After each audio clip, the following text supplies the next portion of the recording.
আজকের রেসিপি হচ্ছে মটরশুঁটি কড়াই কিভাবে 1 বছর কিংবা 6 মাসের জন্য স্টোর করে রাখবে সেই রেসিপিটাই তোমাদের সাথে শেয়ার করব।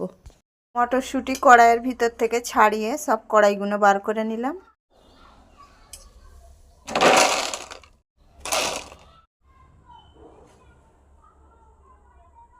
কড়াইগুলো আমি এইভাবে সব ডাব্বার মধ্যে ভরে নিলাম, করে ঢাকনাগুলো মুড়ে দেবো। কড়াইয়ের মধ্যে তেজপাতাটা এই কারণেই রাখা হচ্ছে যাতে না কড়াইটা খারাপ হয়।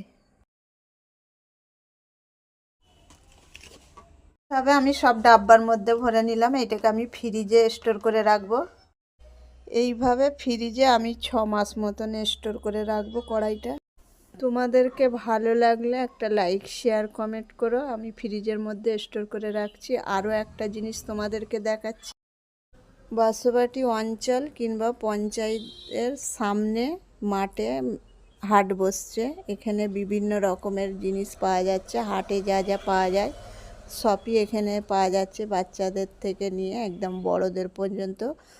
বলরাম বাটি থেকে আসলে 5 মিনিট, আর চৌমাথা থেকেও আসলে প্রায় 5 মিনিট। তো তোমরা এক ঝলক দেখে নাও। প্রত্যেক শনিবারে এই হাটটা বসছে।